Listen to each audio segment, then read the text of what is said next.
maghfirah, dan pertengahannya adalah maghfirah, ampunan. Nanti 10 kedua, di 10 kedua Allah berikan ampunan kepada hamba-hambanya. Allah berikan ampunan bagi hamba-hamba yang menghidupkan bulan Ramadan dengan sempurna, dengan ibadah kepada Allah Subhanahu wa taala. Tapi kalau maksiat ya tidak bakal dapat. Harus ibadah, puasa imanan wa ihtisaban, kemudian menjalankan ibadah-ibadah sunnah, salat tarawihnya jalan, tidak ngomong kotor, tidak menggunjing, tidak memandang yang haram, insyaallah dapat ampunan Allah Subhanahu wa taala yang akan Allah bagikan nanti di pertengahan bulan Ramadan. Dan kita semuanya manusia, kita pasti pernah berbuat salah. Jangan dalam jangka waktu setahun, seminggu aja. Saya tanya bapak-bapak atau ibu-ibu, dalam jangka seminggu kira-kira siapa di antara Anda yang merasa tidak berbuat dosa sama sekali? Repot, apalagi kita hidup di Indonesia. Hidup di Indonesia, keluar motoran ada perempuan tidak pakai jilbab, tidak sengaja ngelihat. Nanti ketemu lampu merah, tidak sengaja lagi ngelihat itu. Kita hidup di negara semacam ini. Makanya kata para ulama yang dari Hadramut, mereka datang ke Indonesia. Sebenarnya orang Indonesia ini harus lebih bersyukur. Kenapa? Kalau kepingin jadi wali lebih cepat daripada orang-orang di Yaman. Kalau di Yaman tuh tidak ada perempuan buka aurat tuh tidak ada. Di Tarim, petaninya pakai cadar, petaninya tutup mukanya. Kalau kita di sini, petaninya gimana? Buka-bukaan. Kalau pakai cadar ngerasa panas, padahal lebih panas sana, lebih panas di Yaman. Makanya mereka katakan sebenarnya kalau kita mujahadah, mau melawan hawa nafsu kita, melawan kemaksiatan, kita lebih cepat jadi walinya dibanding orang-orang yang hidup di negara Yaman sana. Harus bersyukur sebenarnya, tinggal kita mau tidak ngamalkan. Artinya setiap seminggu mungkin kita pernah berbuat dosa dalam seminggu. Makanya kita itu butuh ampunan Allah Subhanahu wa taala, dan jangan pernah putus asa. La taqnatu min rahmatillah. Jangan pernah berputus asa dari rahmat Allah Subhanahu wa taala.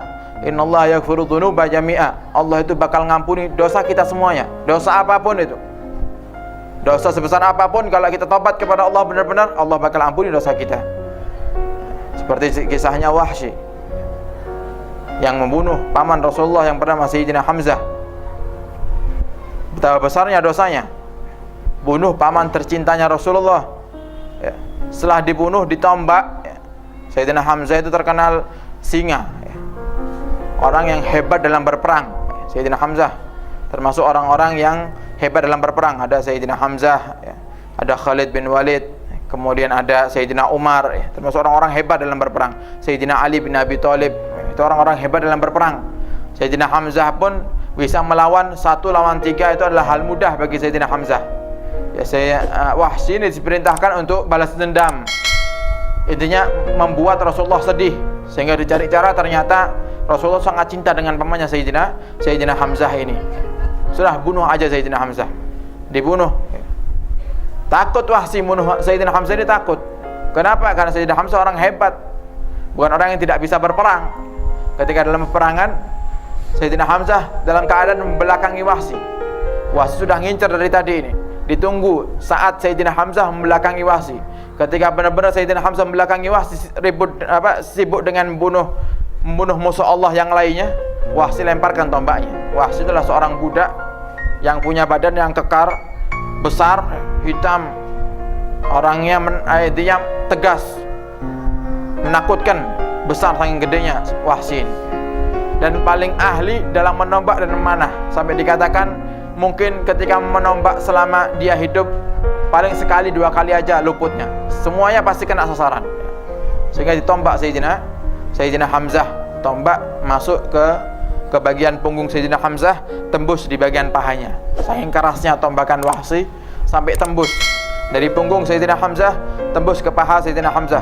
Tapi Sayyidina Hamzah orang yang kuat, ngelihat ditombak semacam itu, berbalik Sayyidina Hamzah, dicari siapa yang menembak aku. Ketahuan Wahsy dari jauh nombak Sayyidina Hamzah. Berjalan Sayyidina Hamzah mendekati Wahsy, dan ternyata tidak kuat sampai tersungkur.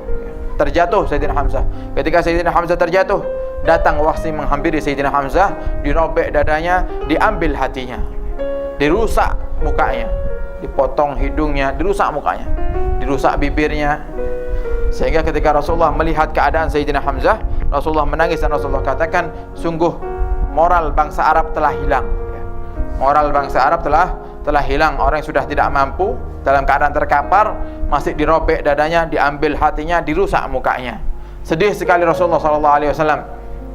Akan tapi Rasulullah kirim surat kepada Wahsy, mengajak agar Wahsy masuk Islam. Kata Wahsy, wahai Muhammad, kau ajak aku masuk Islam, tidak salah tak? Bahasa kasarnya semacam itu, tidak salah tak? Dalam agamamu itu, orang-orang yang berbuat dosa besar tidak diampuni sama Allah Subhanahu wa Ta'ala.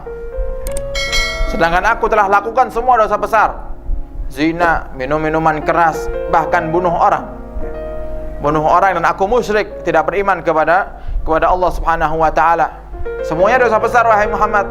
Sehingga turun ayat sampai 3 kali. Terakhir turun ayat, la taqnatu min rahmatillah, jangan berputus asa dari rahmat Allah Subhanahu wa Ta'ala.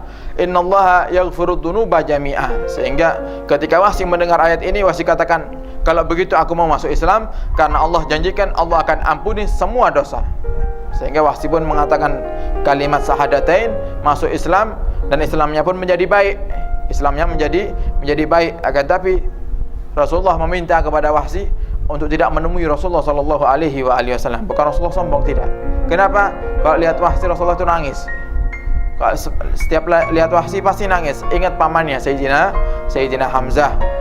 Kan tapi Wahsy terus memperbaiki imannya, menjadi hamba Allah yang baik. Artinya setiap dosa besar yang kita perbuat, kalau kita ada niatan untuk bertobat kepada Allah dengan sungguh-sungguh, Allah bakal ampuni. Kemudian wa akhiruhu itqum minan nar, dan akhir dari bulan Ramadan adalah pembebasan dari api neraka. 10 terakhir bulan Ramadan adalah hari-hari mulia. Jangan sampai kita remehkan 10 terakhir bulan Ramadan, sampai dikatakan Nabi Muhammad itu kalau sudah masuk 10 terakhir bulan Ramadan, syadda mi'zarah, Nabi kuatkan ikat pinggangnya. Artinya semangat. Nabi lebih semangat, bukan berarti Nabi pakai celana ya, kemudian dipakai sabuk, ditarik lagi lebih kencang sabuknya, enggak ya. Artinya lebih semangat lagi untuk beribadah kepada Allah Subhanahu wa Ta'ala. Wa aiqadha ahlah, dan Nabi bangunkan keluarganya. Istrinya dibangunkan, kalau sudah 10 terakhir waktu malam itu dibangunkan istrinya. Semua keluarganya dibangunkan oleh Nabi Muhammad SAW untuk beribadah kepada Allah Subhanahu wa Ta'ala. Karena di malam-malam terakhir itu ada satu malam yang mulia, yaitu malam Lailatul Qadar. Ada yang mengatakan, para ulama sebagian mengatakan malam Lailatul Qadar itu jatuhnya juga dari awal Ramadan sampai akhir Ramadan. Artinya tidak khusus di 10 terakhir, tapi kebanyakan yang muktamad mengatakan 10 terakhir di malam-malam ganjil. 21, malam 21, malam 23, malam 25, malam 27, dan malam 29. Sehingga di malam-malam ganjil ini, kalau di negeri Yaman sana pasti ada perkumpulan, dan di Surabaya alhamdulillah jalan. Setiap malam ganjil pasti ada perkumpulan, acara keliling-keliling, khatamkan Al-Quran, kemudian baca fusul itu membaca doa Sayyidina Ali ya. Doa itu biasa dibaca oleh Sayyidina Ali ketika khatam Al-Quran. Kemudian ada sedikit mau'idhah ya, nasihat-nasihat yang disampaikan oleh para ulama.